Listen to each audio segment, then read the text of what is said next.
الحمد لله الذي شرفنا على سائر الأمم، والصلاة والسلام على خير الأنام وعلى آله وأصحابه الكرام. أما بعد فأعوذ بالله من الشيطان الرجيم. بسم الله الرحمن الرحيم.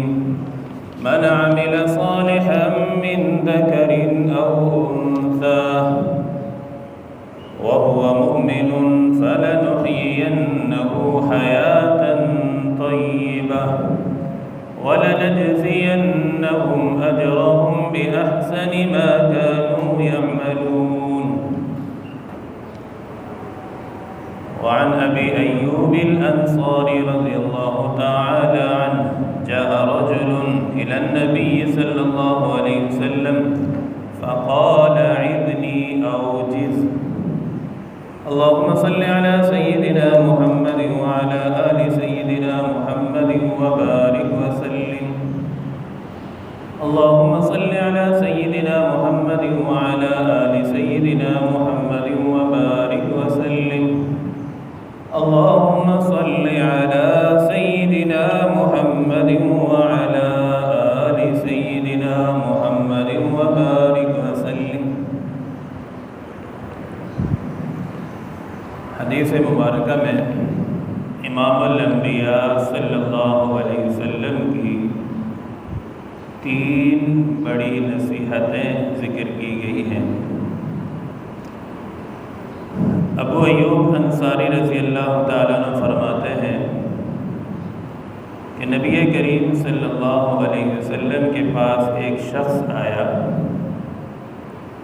اور اس نے آ کر عرض کیا، یا رسول اللہ صلی اللہ علیہ وسلم، عظنی، مجھے کچھ نصیحت فرمائے، اوجز، اور وہ نصیحت بھی مختصر ہو مگر پر اثر ہو. امام الانبیاء صلی اللہ علیہ وسلم کو اللہ رب العزت نے جوامع الکلم بنایا تھا. جوامع الکلم آپ صلی اللہ علیہ وسلم کی صفت ہے. اس کا معنی ہے کہ بات تو مختصر فرماتے تھے لیکن اس میں بڑی جامع المعنی بات کا اثر ہوتا تھا. یوں سمجھے کہ دریا کو کوزے میں بند فرما دیتے تھے. مختصر بات لیکن جامع المعنی ہوتی تھی. امام الانبیاء صلی اللہ علیہ وسلم نے اس شخص کو 3 نصیحتیں فرمائی. پہلی نصیحت یہ فرمائی، اذا قمت فی صلاتک فصل صلاة مودع. پہلی نصیحت یہ فرمائی کہ جب تم نماز پڑھو تو اس طرح پڑھو کہ یہ زندگی کی آخری نماز ہے. جب تم نماز پڑھو تو اس طرح پڑھو کہ تمہاری زندگی کی یہ آخری نماز ہے. اس تصور کے ساتھ، خیال کے ساتھ یہ نماز پڑھو. اب یہ نصیحت صرف نماز تک محدود نہیں ہے، اصلاح اعمال کے لیے بھی ہے. آپ چاہے صدقہ دے رہے ہیں تو یہی نیت ہو کہ ہو سکتا ہے زندگی کا میرا آخری صدقہ ہو. روزہ رکھ رہے ہیں تو یہی نیت ہو کہ ہو سکتا ہے یہ زندگی کا آخری صدقہ روزہ ہو. ہر عمل کے اندر آپ جو بھی نیک اعمال کریں اس کے اندر یہ نیت کر لیں کہ ہو سکتا ہے، تصور کر لیں کہ یہ زندگی کا آخری عمل ہو. جب یہ نیت کر لیں گے تو اعمال میں اخلاص پیدا ہوگا، خشوع و خضوع پیدا ہوگا اور رجوع الی اللہ میں ترقی ہوگی. اب ظاہر سی بات ہے جس عمل میں یہ ہو سکتا ہے آخری عمل ہے، اب بتاؤ اس کو کتنا اہتمام کے ساتھ کریں گے، کتنے اخلاص کے ساتھ کریں گے، کتنے اہتمام کے ساتھ. تجوید کا بھی خیال رکھیں گے نماز میں، رکوع سجود کا بھی خیال اطمینان کے ساتھ. پتہ ہے یہ آخری نماز ہے لیکن یہ تصور پیدا کرنا کوئی آسان نہیں ہے، اس کے لیے بڑی محنت لگتی ہے، بڑی محنت لگتی ہے۔ اس کے ذیل میں ایک واقعہ لکھا ہے علماء کرام نے۔ ایک بادشاہ تھا سلیمان بن عبد الملک۔ یہ چلا گیا ایک بزرگ ابو حازم رحمہ اللہ کے پاس، اور جا کر کچھ سوالات کیے کہ کچھ سوالات میرے ہیں، بزرگ سے کہا کہ ان کے کچھ مجھے جوابات دے دیں۔ پہلا سوال انہوں نے یہ کیا، سلیمان بن عبد الملک رحمہ اللہ نے، یہ جو بادشاہ تھا، ابو حازم ہمیں یہ بتائیں کہ ہمیں موت سے ڈر کیوں لگتا ہے، ہمیں موت سے کیوں خوف آتا ہے، موت کو ہم کیوں محبت نہیں کرتے موت سے؟ صحابہ اکرام تو موت سے محبت فرماتے تھے، تحفۃ المؤمن الموت، مومن کے لیے موت تو تحفہ ہے، تو ہمیں موت سے کیوں ڈر لگتا ہے، خوف آتا ہے؟ ابو حازم رحمہ اللہ نے بڑا بہترین جواب دیا کہ دیکھو، ہم نے دنیا کو آباد کر لیا ہے اور آخرت کو برباد کر لیا ہے، اور یہ انسانی فطرت ہے کہ آبادی سے نکل کر ویرانگی کی طرف جانے کو انسان کی فطرت نہیں مانتی۔ اب دنیا کو ہم نے آباد کیے، دل چاہتا ہے یہی رہے، آخرت کو برباد کر لیے تو وہاں جانے کو دل نہیں چاہتا۔ آخرت کو اگر اعمال صالحہ سے، نیک اعمال سے آباد کیا ہوتا ہے تو انسان کا دل کرتا ہے کہ آبادی کی طرف جائیں۔ دوسرا سوال انہوں نے یہ کیا، سلیمان بن عبد الملک رحمہ اللہ نے، کہ حضرت ہمیں یہ بتائیں کہ مرنے کے بعد ہمارے ساتھ کیا معاملہ ہوگا، ہمیں کیسے پتہ چلے گا، ہمیں کیسے معلوم ہوگا کہ مرنے کے بعد ہمارے ساتھ کیا معاملہ کیا جائے گا؟ ابو حازم رحمہ اللہ نے جواب دیا، بہت آسان ہے۔ فرمانے لگے کہ اپنے آپ کو قرآن مجید کے سامنے پیش کر دو، تمہیں پتہ چل جائے گا کہ تمہارے ساتھ مرنے کے بعد کیا ہوگا۔ انہوں نے کہا حضرت کیسے قرآن کے سامنے پیش کریں؟ کہ قرآن مجید میں آتا ہے، اللہ رب العزت فرماتے ہیں ان الابرار لفی نعیم، بے شک نیک لوگ جنت میں ہوں گے، نعمتوں میں ہوں گے، وَإِنَّ الْفُجَّارَ لَفِي جَحِيمٍ، اور گناہگار فاسق و فاجر لوگ جہنم میں ہوں گے۔ اب آپ دیکھ لو، آپ اگر نیک ہیں، اعمال آپ کے اچھے ہیں تو جنت ہے، اگر اعمال آپ کے ٹھیک نہیں ہیں تو جہنم ہے، آپ کے لیے جہنم کا ہے۔ تو اب ہمیں کیسے پتہ چلے گا کہ مرنے کے بعد ہمارے ساتھ کیا ہوگا؟ قرآن کا فیصلہ ہے، سامنے پیش کرو تو پتہ چل جائے گا۔ تیسرا سوال انہوں نے یہ کیا کہ حضرت یہ بات سمجھ سے باہر ہے کہ نیکی کریں گے تو جنت ہے، گناہ کریں گے تو جہنم ہے، نیک اعمال کریں گے تو جنت میں جائیں گے، گناہ کریں گے تو جہنم میں جائیں گے۔ تو بادشاہ نے کہا حضرت پھر اللہ کی رحمت کہاں گئی؟ اگر یہی معاملہ ہے، نیکی جنت میں، گناہ کریں گے جہنم میں، تو پھر اللہ کی رحمت کہاں ہے؟ حضرت نے جواب دیا کہ دیکھو، اللہ کی رحمت کو متوجہ کرنے والی چیزیں جو ہے وہ نیک اعمال ہیں، نیکیاں ہیں۔ ان رحمت اللہ قریب من المحسنین، اللہ کی رحمت نیکوں کے قریب ہے، تو آپ نیکیوں کے ذریعے سے اللہ کی رحمت کو قریب لائیں گے تو اللہ کی رحمت متوجہ ہوگی، اگر نیکیوں کے ذریعے سے اللہ کی رحمت کو قریب نہیں لائیں گے تو پھر قریب نہیں آ سکتی۔ ایک چوتھا سوال کیا، کہا حضرت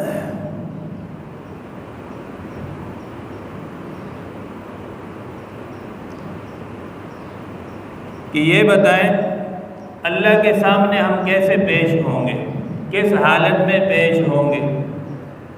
تو ابو حازم رحمہ اللہ نے جواب دیا کہ دیکھو، ایک آدمی اگر نیک ہے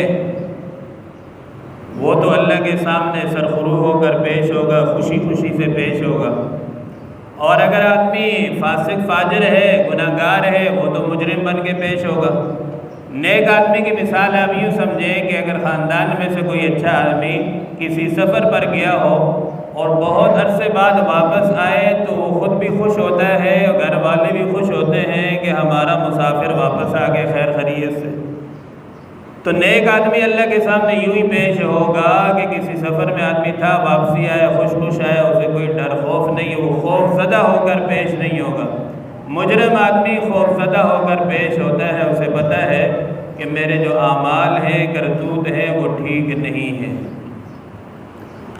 اب ان نے پھر 5واں سوال یہ کیا کہ حضرت اب آپ ہمیں بتائیں، جو اتنی لمبی میں نے تمہید باندھی وہ اس سوال کو سمجھانے کے لیے کہ آپ علیہ السلام نے فرمایا اذا قمت فی صلاتک فصلی صلاۃ مودع، کہ آپ نماز پڑھو اس طرح کی یہ زندگی کی آخری نماز ہے۔ تو اس سوال میں ہمارے لیے بڑا سبق ہے۔ تو سلمان بادشاہ نے پوچھا کہ حضرت یہ بتائیں کہ آپ نماز کس طرح پڑھتے ہیں؟ جواب سننے کے قابل ہے۔ فرمایا کہ میں جب نماز کے لیے کھڑا ہوتا ہوں تو نماز سے پہلے میں جو وضو کرتا ہوں، وضو کے اندر تمام فرائض کا خیال رکھتا ہوں، ادا کرتا ہوں، سنتوں کا، مستحبات، یعنی اچھے طریقے سے وضو کر کے کھڑا ہوتا ہوں قبلہ رخ ہو کے۔ اس کے بعد پھر میں کعبۃ اللہ کو، بیت اللہ کو اپنے سامنے تصور کرتا ہوں نماز کے اندر، اور دائیں طرف میں سمجھتا ہوں جنت ہے، بائیں طرف جہنم ہے، اور میرے نیچے پل صراط ہے، اور موت میرے پیچھے لگی ہوئی ہے، اور اللہ رب العزت کو علیم خبیر جانتے ہوئے نماز پڑھتا ہوں۔ اب یہ کیفیت اگر آدمی کچھ دن خیال کر کے پڑھے تو اتنا خشوع و خضوع پیدا ہوتا ہے، کیفیات پیدا ہوتی ہیں کہ انسان بیان نہیں کر سکتا۔ تو یہ نماز سے پہلے حاضر کرنا پڑتا ہے کہ بھائی میرے سامنے کعبۃ اللہ ہے، دائیں طرف جنت، بائیں طرف جہنم، موت پیچھے لگی ہوئی ہے، اللہ رب العزت کی ذات علیم خبیر بھی ہے، ہر عمل کو میرے جانتی ہے، اور میرے نیچے پل صراط ہے، اگر ادھر ہوا تو نیچے گر جاؤں گا جہنم میں، دائیں طرف جنت، بائیں طرف جہنم۔ پھر بتائیں نماز کی کیفیت کیا ہوگی؟ تو ابو حازم رحمہ اللہ بے ہوش ہو کے گر گئے۔ جب ہوش آیا فرمایا حضرت یہ تو بتائیں کہ اس طرح کی نماز آپ کتنے عرصے سے پڑھ رہے ہیں؟ ایسی نماز آپ کی کتنے عرصے سے؟ تو ابو حازم رحمہ اللہ نے فرمایا کہ الحمدللہ 40 سال سے میرا یہی معمول ہے، 40 سال سے میں اسی تصور سے نماز پڑھ رہا ہوں، اسی خیال سے پڑھ رہا ہوں۔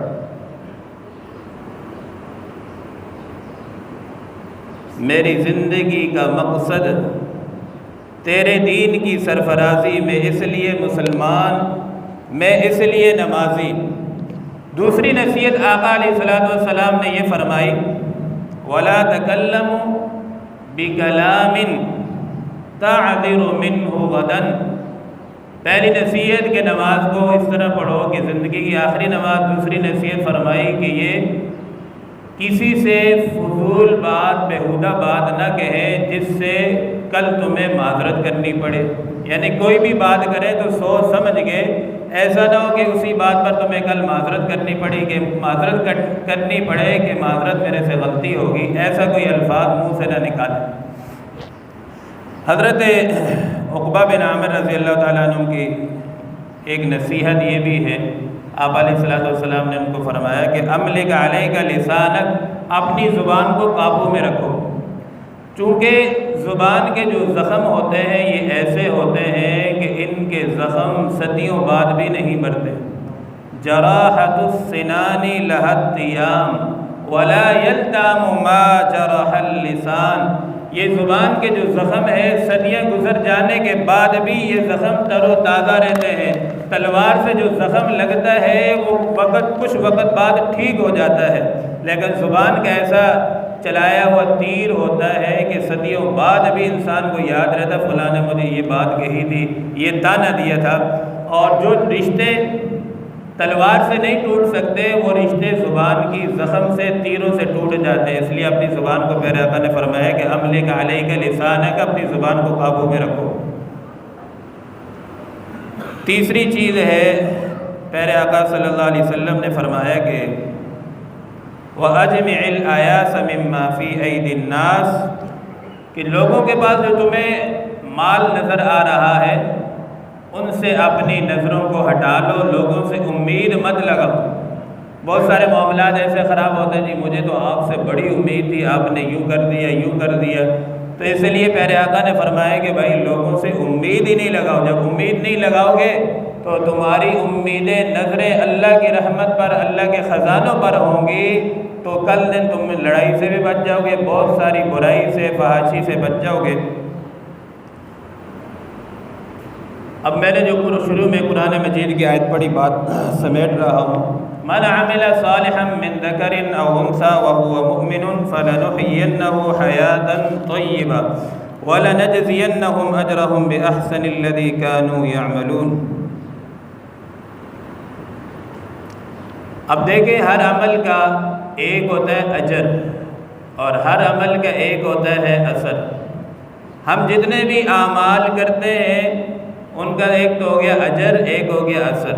اجر یہ ہوتا ہے کہ اجر اللہ رب العزت ہر عمل کا آخرت میں عطا فرمائیں گے۔ ہم نے نماز پڑھی، اس پر اجر ملا، اب یہ اجر آخرت میں اللہ پاک عطا فرمائیں گے۔ دوسرا ہے اثر۔ اثر کا تعلق دنیا میں ہے کہ ہم نماز پڑھتے ہیں، اس کا اثر ہمیں دنیا میں مل جاتا ہے۔ بات کو انتہائی مختصر کر رہا ہوں۔ اب آدمی نماز پڑھتا ہے، نماز کا اثر یہ ہے کہ یہ ان الصلاۃ تنہی عن الفحشاء والمنکر ولذکر اللہ اکبر۔ اب جب آدمی نماز پڑھتا ہے تو نماز بے شک برے کاموں سے، گناہوں سے، فحاشی کاموں سے روکتی ہے۔ جامع اشرف لاہور کے شیخ الحدیث سے ایک آدمی ہے کہ حضرت ہم نماز بھی پڑھتے ہیں لیکن اس کے باوجود ہمیں یہ نماز برائی سے، گناہوں کے کاموں سے نہیں روکتی۔ تو حضرت نے بٹھا لیا کہ بیٹھو، پوچھا کہ بتاؤ جب آپ نماز کے لیے کھڑے ہوتے ہو کیا نماز کے دوران کوئی گناہ کرتے ہو؟ کہا نہیں کرتے ہو۔ کہا یہی تو ہے کہ تمہیں نماز کے دوران تم نے کوئی برا کام نہیں کیا، یہی ہے اس کا مطلب کہ تمہیں یہ برے کاموں سے روکتی ہے۔ اللہ اکبر کہہ دیتے ہیں آپ، اس کے بعد ساری چیزیں آپ پر حرام، بات کرنا حرام، کھانا پینا حرام، کھیلنا حرام، ساری چیزیں حرام ہو جاتی ہیں۔ یہی مطلب ہے کہ برے کاموں سے روکتی ہے۔ روزہ ہے، روزہ آپ رکھتے ہیں، روزے کا مقصد کیا ہے کہ تقویٰ۔ اب دیکھو، آپ جب نے روزہ آپ نے رکھا ہوا ہے تو آپ چلے گئے کمرے میں، بند کمرہ ہے، کوئی بھی نہیں دیکھ رہا، آپ کے سامنے کھانا آ جاتا ہے کہ آپ کھانا کھاتے ہو؟ کہ حضرت نہیں کھاتا ہوں۔ کیوں؟ روزہ ہے، تقویٰ ہے۔ تو اکیلے ہیں، کھا سکتے تھے لیکن کہا نہیں، روزہ ہے۔ تو یہی روزے کا مقصد ہے کہ آپ کو کھانے سے بھی روک رہا ہے، پینے سے، ہر جائز عمل سے روک رہا ہے۔ یہی روزے کا مقصد ہے، یہی تقویٰ ہے۔ اب یہ سمجھ لیں کہ جتنی ہمیں خوشیاں مل رہی ہیں، ہر خوشی کے پیچھے نیک عمل کا اثر ہوتا ہے، اور اس طرح ہمیں جو بھی غم مل رہے ہوتے ہیں تو یاد رکھیں ہر غم کے پیچھے ہمارے عمل کا اثر ہوتا ہے، یا تو برے اعمال کہیں ہوتے ہیں، کہیں گناہ کیے ہوتے ہیں، ان کا یہ اثر ہوتا ہے کہ ہمیں غم مل رہے ہوتے ہیں۔ تو میرے دوستو، ہمیں رمضان گزارا ہے، اب جو جن کے دل میں رمضان کا احترام تھا، رمضانی مسلمان، وہ تو ختم ہو گئے۔ جن کے دل میں رحمان کا احترام ہے، رحمانی مسلمان، وہ تو مرتے دم تک عبادت کرتے رہیں گے۔ قرآن پاک میں اللہ پاک فرماتے ہیں وَاعْبُدْ رَبَّكَ حَتَّى يَأْتِيَكَ الْيَقِينُ، عبادت کرتے رہو اپنے رب کی یہاں تک کہ تمہیں موت آ جائے۔ تو عبادت موت تک کرنی۔ اب یہ نہیں ہے کہ صرف ہم رمضان میں مساجد کو آباد کر لیں، اس کے بعد رمضان ہو گیا تو اعلان ہو گیا چھٹی، ایسا نہیں ہے۔ مرتے دم تک عبادت سے اپنے رب کو راضی کرنے والے ہم بن جائیں۔ اللہ رب العزت سے دعا ہے جو کچھ کہا گیا، سنا گیا، اللہ پاک عمل کی توفیق عطا فرمائے۔